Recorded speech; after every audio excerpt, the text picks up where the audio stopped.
Selamat petang, salam sejahtera. Terima kasih karena bersama dengan saya di Nazlin Unity Channel. Untuk elak turut jadi beban dalam PRN, ada baiknya pas ketepikan saja Sanusi. Wow, ini satu dakwaan dan satu pendedahan yang luar biasa. Habislah Sanusi kalau ini benar-benar berlaku. Sanusi, oh Sanusi, apa nak jadi dengan Hang Ni? Selama ini, ramai yang menganggap Menteri Besar Kedah Sanusi Maknor sebagai pemimpin yang berani, hebat dan begitu menghiburkan ketika berceramah. Ketika berceramah, ada saja lawak jenaka dan mereka yang ditibainya pun banyak dalam bentuk lawak jenaka juga. Tetapi sesiapa yang mendengar ceramah beliau baru-baru ini yang memperlekeh Sultan Selangor dalam isu pelantikan Amiruddin Saari sebagai Menteri Besar pada tahun 2018 lalu, rata-rata kini mula mengubah fikiran mereka. Ucapan beliau yang memperlekeh Sultan Selangor itu adalah satu kebiadaban yang melampau. Apalagi tindakannya membandingkan dengan Sultan Kedah yang didakwanya lebih hebat, yang tidak mungkin melantik pemimpin cokia seperti Amiruddin sebagai Menteri Besar. Apa hak Sanusi mempertikaikan Sultan Selangor? Sedangkan kuasa melantik Menteri Besar adalah hak mutlak dan kebijaksanaan Baginda selaku Ketua Negeri. Selain itu, dengan menyifatkan Amiruddin sebagai pemimpin tak cukup inci atau pendek, Sanusi juga secara nyata melakukan penghinaan atas sesuatu ciptaan Tuhan. Walaupun menarik balik kata-kata tak cukup inci itu, perbuatan Sanusi tetap tidak boleh diterima kerana beliau adalah pemimpin negeri dan tidak seharusnya begitu celupar menghina bentuk tubuh seseorang bila bercakap di depan khalayak yang terbuka. Sadarkah beliau kalau mahu dikira tak cukup inci, siapa lebih tinggi antara Amiruddin dengan Tuan Ibrahim Tuan Man, timbalan Presiden PAS sendiri? Kenapa juga Sanusi hanya menarik balik kata-kata tak cukup inci yang ditujukan kepada Amiruddin, tetapi tidak menarik balik perlekehannya terhadap Sultan Selangor? Dalam ceramah beliau itu, sekurang-kurangnya ada 3 kesalahan dilakukan oleh Sanusi. Pertama, beliau secara terang-terangan telah menyentuh isu berkaitan 3R, raja, kaum dan agama, secara tidak bertanggung jawab, biadab dan melampau. Kedua, menghina fizikal individu lain secara terbuka dan sengaja. Ketiga, menghina sesuatu ciptaan Tuhan kerana sama ada pendek, tinggi, hitam, putih atau apa juga rupa bentuk seseorang itu, ia adalah ketentuan serta rahsia tentang kebesaran Tuhan yang kita sebagai manusia adalah berdosa menghinanya. Dengan 3 kesalahan tersebut, pihak berkuasa wajar mengambil tindakan sewajarnya terhadap Sanusi. Kalau orang biasa didapati menghina sultan atau raja, mereka pasti akan didakwa di mahkamah. Dan dalam kes Sanusi ini, pihak berkuasa wajar lebih pantas lagi bertindak. Ini kerana sebagai pemimpin, perlekehannya terhadap sultan lebih membawa kesan buruk berbanding rakyat biasa melakukannya. Dan kebetulan PRN Kedah akan berlangsung pada 12 Ogos depan.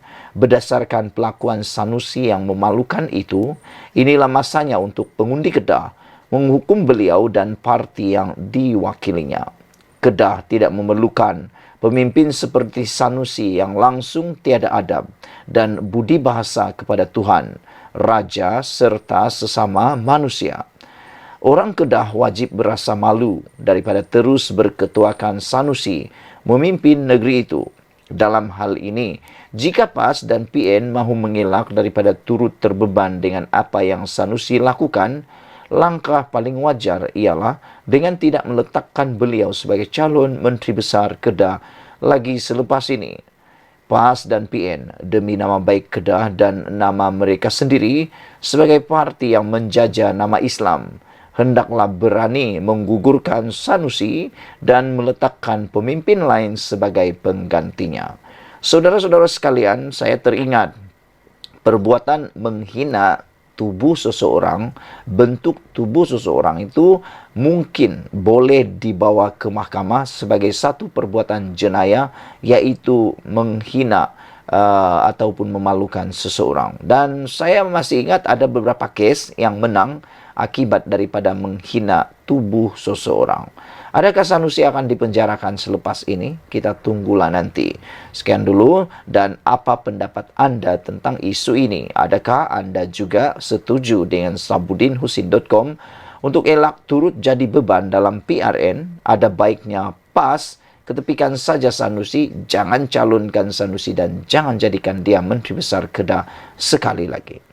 Selamat malam, salam sejahtera. Terima kasih kerana bersama dengan saya di Nazilin Unity Channel. Kali ini giliran anak Zahid Hamidi dedah perkara yang mengejutkan daripada orang bersatu.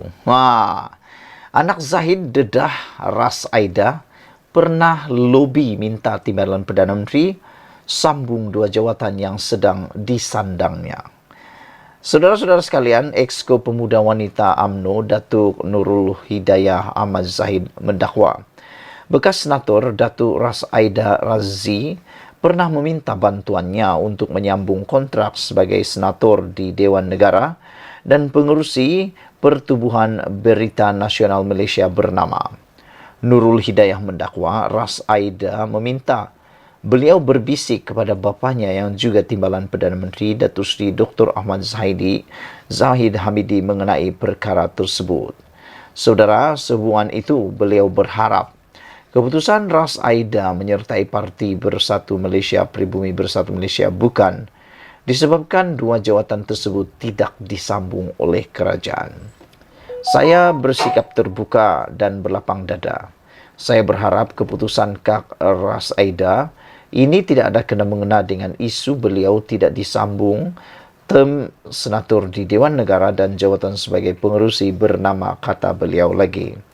Secara terbuka saya nyatakan Kak Deb ada meminta bantuan saya untuk bisik kepada timbalan Perdana Menteri Datuk Seri Ahmad Zahid Hamidi tentang penyambungan term beliau dalam 2 jawatan tersebut.